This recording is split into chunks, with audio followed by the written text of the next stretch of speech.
Oi pessoal, nesse vídeo a gente vai apresentar alguns exemplos, tá? Do que a gente viu no vídeo passado, né? No vídeo passado a gente estudou grupo quociente e aqui a gente vai ver alguns exemplos, tá? Então o primeiro exemplo aqui, que é bastante famoso, é esse aqui, né? O que está acontecendo aí nesse grupo, tá? Antes de eu falar aqui da relação, vamos entender. Aqui o grupo que eu estou considerando é o grupo aditivo dos números inteiros, tá? A gente está pegando os números inteiros com a operação de adição e a gente está pegando esse subgrupo aqui, né? Que é o subgrupo formado pelos múltiplos de um n, certo? Aqui onde k varia nos inteiros, né? Tá? Isso aqui é um subgrupo dos inteiros, certo?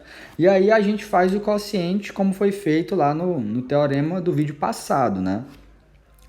Uma observação é o seguinte, a gente sabe que isso aqui é um grupo abeliano, né? Ou seja, a operação aí é comutativa. E no vídeo passado a gente comentou que sempre que a gente tem um grupo abeliano, a gente provou, na verdade, que sempre que a gente tem um grupo abeliano, então todos os seus subgrupos são normais, tá? Então eu posso dizer que isso aqui é um grupo por causa do teorema do vídeo passado, tá? Eu só quero trazer alguns comentários sobre esse grupo aqui, alguns elementos dele, para a gente entender melhor como é um grupo formado por classes de equivalência, né? Então vamos lá, aqui vamos lembrar como é que funciona a relação lateral, que aqui não vai ser tão lateral assim, já que é comutativa a operação, né? Mas como é que funciona a relação lateral módulo o subgrupo aqui, né? Então a gente diz que dois elementos de Z se relacionam se e somente se o primeiro operado, lembra que a operação do Z é a adição, operado com o inverso do segundo elemento, né? Inverso aditivo é menos ele, pertence ao meu subgrupo. Ou seja, eu vou ter que dois números inteiros aí, nesse contexto, vão se relacionar se a diferença entre eles pertencer a esse subgrupo. Mas o que isso significa? Isso significa que o x menos o y pertence ao conjunto dos múltiplos de n, ou seja, que n divide x menos y. Mas isso é precisamente a mesma coisa que a relação de congruência, tá bom? Então é por isso que eu coloquei isso aqui, mas para mostrar na prática como é que vai ficar a relação módulo esse subgrupo, tá bom? Aqui a relação módulo esse subgrupo vai acabar se transformando numa relação que a gente conhece desde a época de teoria dos números, né? Então aqui vai ficar claro quem é que vai ser esse grupo, né? Os elementos dele aí vão ser as classes de congruência módulo n, já que a relação lateral módulo esse subgrupo acaba sendo a mesma relação de congruência módulo n, tá bom? A gente sabe que a operação vai ser bem definida, né? Por conta do teorema do vídeo passado, nós estamos com um subgrupo de um grupo abeliano, então ele vai ser normal, certo? E a operação ela se dá exatamente como a gente opera as classes de congruência lá no Zn, tá? Aqui eu quero deixar uma observação, pelo menos eu quando falo desses grupos aqui, para mim eu fixo as notações da seguinte forma. Isso aqui é o conjunto das classes de congruência, módulo n, e isso aqui é o conjunto das classes laterais, módulo esse subgrupo. O que a gente está vendo aqui é que, no final das contas, eles vão ser a mesma coisa, tá? Mas aqui, por que eu estou diferenciando através desses símbolos? Eu estou diferenciando por conta da abordagem, tá? Quando eu uso esse símbolo, eu estou abordando a relação de congruência. Quando eu uso esse símbolo, eu estou abordando a relação lateral módulo esse subgrupo, tá bom? Só muda a abordagem, o que a gente está vendo aqui é que no final das contas essas duas coisas são uma coisa só, tá bom? Então aquele grupo que a gente já conhecia das classes de congruência é igual, exatamente igual a esse grupo aqui, pois a operação você pode ver que é a mesma e os elementos desses conjuntos são os mesmos, tá bom? A única diferença é o tipo de abordagem que foi feito, né, no momento em que você conheceu esse e esse, tá bom? Então vamos aqui para o nosso próximo exemplo, né? Esse exemplo aqui é interessante também. Aqui a gente vai considerar o grupo aditivo dos números reais, tá? A gente vai olhar para os números reais com a operação de adição e a gente vai olhar para esse subgrupo aqui, né? O conjunto dos inteiros dentro do conjunto dos números reais, tá? Mais uma vez, nós temos que isso aqui é um grupo abeliano, tá bom? A operação de adição é comutativa no conjunto dos números reais, tá? Então, esse subgrupo aqui, consequentemente, vai ser um subgrupo normal e, portanto, essa operação está bem definida de modo que esse quociente aí tem uma estrutura de grupo pelo teorema do vídeo passado, tá bom? Isso aqui eu já comentei, né? Aqui, só para entender como é que vai funcionar a relação lateral módulo esse subgrupo, né? Dois números reais vão se relacionar se e somente se o primeiro, né, operado com o inverso do segundo, que é igual ao que eu escrevi aqui, no final das contas, pertence ao subgrupo destacado aí, né? Tá bom? E aí, para a gente entender, né, como é que vão ser essas classes, eu coloquei alguns exemplos aqui para a gente entender quem são os objetos, né, quem são os elementos desse grupo quociente, tá bom? A gente já sabe que ele é um grupo pelo teorema do vídeo passado, mas vamos entender quem são os elementos dele, né? Então, o que acontece? Dois elementos vão estar na mesma classe se a diferença entre eles forem números inteiros. Falando a grosso modo, as classes de equivalência aqui, né, as classes módulo esse subgrupo, vão ser formadas pelos números reais que têm a mesma parte quebrada, tá bom? Eu vou colocar uma aspas aqui para você entender que eu estou falando de forma informal. O que eu estou querendo dizer com isso? Ó?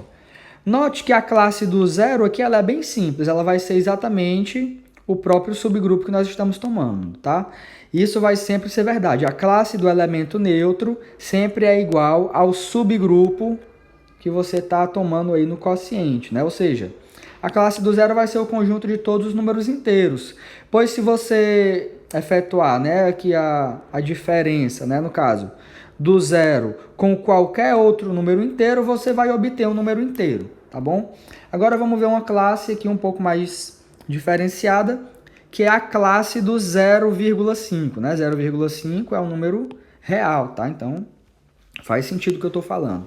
Então, a classe do 0,5 vai ter todos os números reais que tem essa parte aqui, depois da vírgula, igual a 5, no caso, né?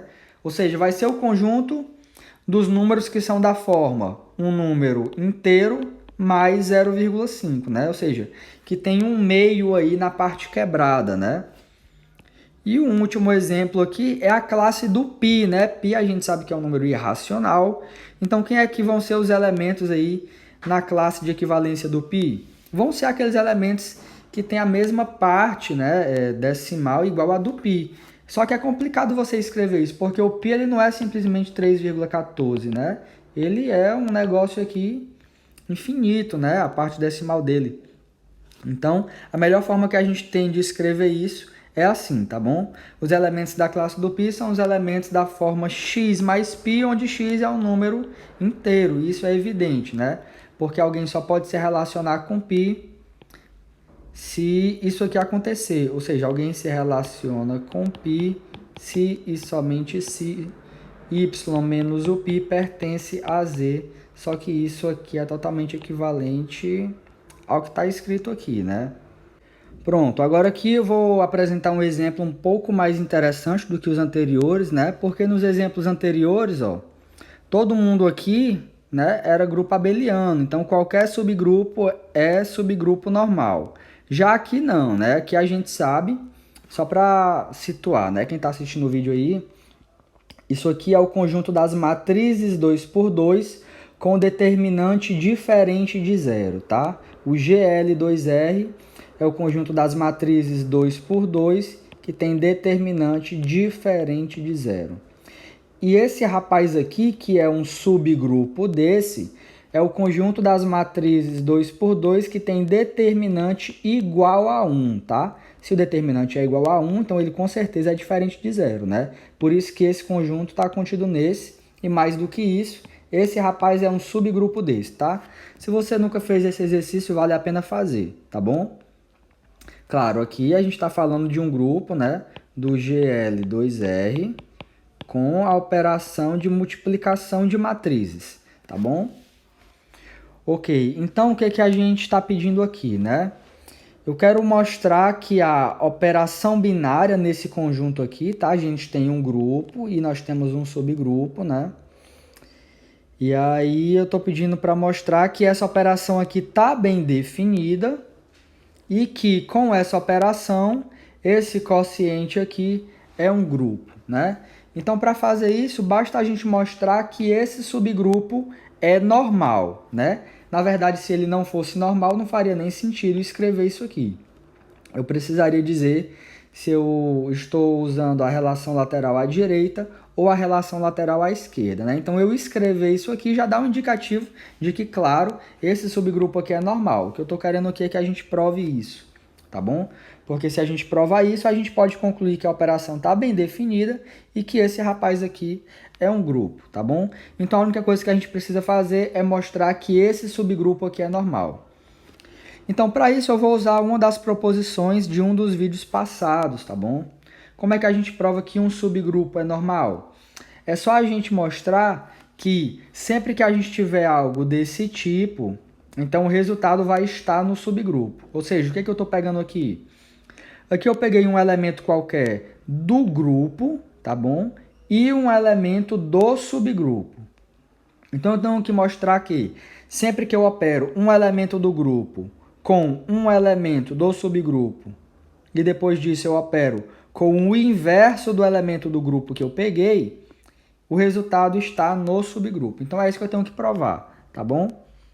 Então, falando logo aqui de forma objetiva, como é que eu provo que isso aqui está nesse conjunto? Todo mundo aqui é matriz 2 por 2, ok? O que eu sei é que o determinante desse rapaz aqui é diferente de zero, consequentemente o determinante desse rapaz aqui também vai ser diferente de zero, claro. E o determinante do S é igual a 1, pois o S está nesse subgrupo aqui das matrizes 2 por 2 com determinante igual a 1. Então, a gente tem que usar essas informações para provar que esse produto aqui tem determinante igual a 1. Então, a gente vai fazer aqui as contas, né? Então, vamos lá. Quero calcular o determinante desse produto aqui. O determinante tem essa propriedade, tá? Que você pode separar aqui, tá? Para cada matriz. E agora a gente vai aplicando o que a gente sabe, né? A gente sabe que esse rapaz aqui é 1, né? Pois S está aqui no subgrupo das matrizes 2 por 2 com determinante igual a 1.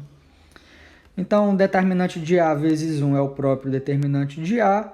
Então, no final das contas, isso aqui vai ficar determinante de A vezes o determinante do inverso de A. Então, agora a gente volta na propriedade, né? Se a gente pode separar, a gente também pode juntar, e aqui a gente juntou, né? Determinante de A vezes determinante do inverso de A é igual a determinante de A vezes o inverso de A, tá bom?